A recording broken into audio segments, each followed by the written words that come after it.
You've finished Solo Leveling, you've watched the anime, read the manhwa twice, and now you're stuck scrolling for hours looking for something even half as good. Here's the deal. Every single title on this list is 100% complete. No cliffhangers, no hiatus, no check back next year. And Solo Leveling isn't even number 1. Let's get started. Number 10 on our list is The Hero Starts Over at the Academy. Masato Kyoichiro led the strongest adventurer party alive until his own comrades betrayed him and left him to die. He refuses to go out like that, casting a reincarnation spell in his final breath and waking up 20 years later as a student wielding the Void attribute, a power everyone mocks as useless. He alone knows it's secretly stronger than time, the strongest attribute of his old life. At first, I thought this was just another Revenge Fantasy Academy story. What really surprised me was how methodical the payback feels. Nothing rushed, every humiliation earned. The early chapters lean hard into wish fulfillment, but that's exactly the itch it scratches.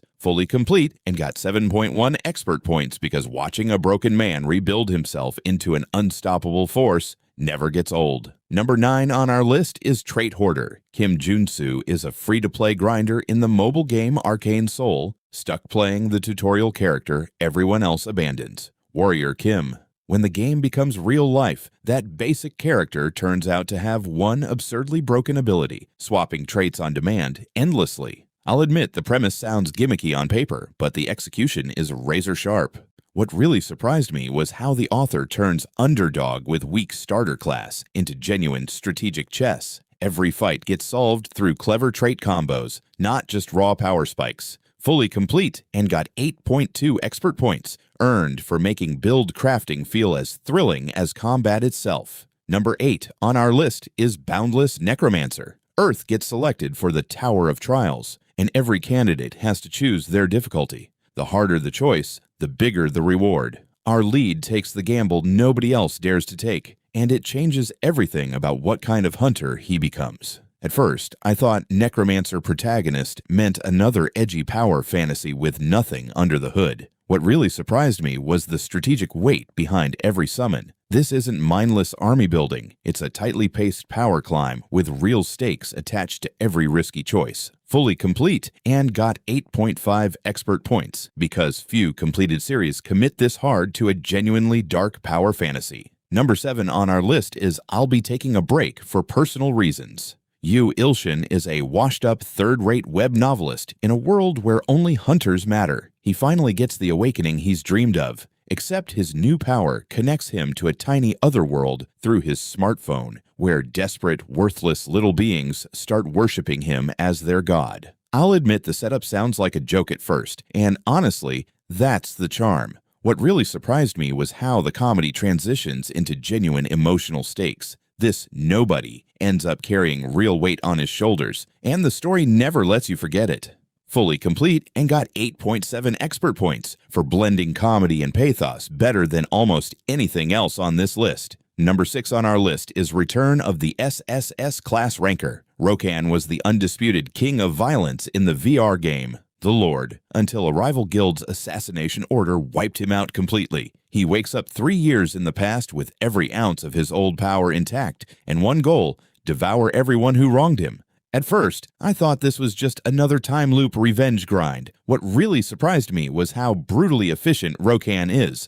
No wasted arcs, no filler training montages, just calculated dominance from Chapter 1. Fully complete and got 8.8 expert points, because revenge stories rarely move this fast without losing coherence. Number 5 on our list is the Dang Clan's Swordmaster heir just wants a normal life. The once feared Dang clan, legendary for poison and hidden weapons, is dying out. Its outcast son, Yeonmyeong Dang, suddenly recovers the memories of his past life as the God of Swords, a master who sacrificed everything for strength and just wants his current life to be simple. I'll admit the title had me expecting pure comedy. What really surprised me was the emotional core underneath it. Watching someone who mastered violence in one life desperately try to avoid it in the next hits harder than you'd expect.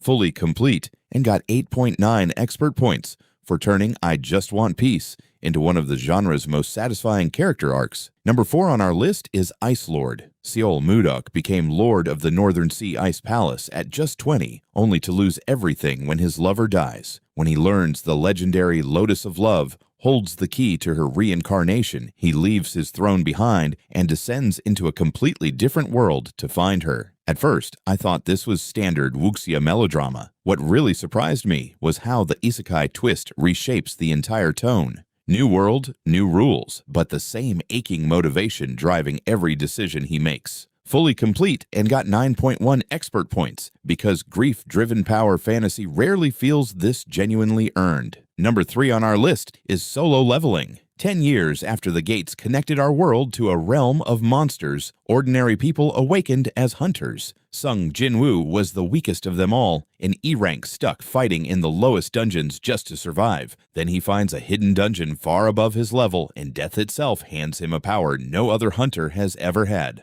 I'll admit I went in expecting the hype to be exaggerated. What really surprised me was how relentless the pacing stays, even at its most iconic moments. Every level up feels earned, not just flashy. Fully complete and got 9.4 expert points. Legendary for a reason, but not quite enough to take the crown here. Number 2 on our list is The Legend of the Northern Blade. For generations, the Northern Heavenly Sect protected the world from the evil Silent Knight. When its leader is falsely accused of betrayal, he disbands the sect and dies to protect his son, Muon, leaving the boy alone, watched, and powerless. A surprise attack finally gives Muon his chance to flee to the mountains and train. At first, I thought this would be a slow-burn tragedy with little payoff. What really surprised me was how satisfying the training arc pays off. By the time Muon returns for revenge, every fight feels like a reward you earned alongside him. Fully complete and got 9.5 Regan points for delivering one of the cleanest revenge to redemption arcs in the entire genre. And the number 1 spot on our list goes to the greatest estate developer. Civil engineering student Suho Kim falls asleep reading a fantasy novel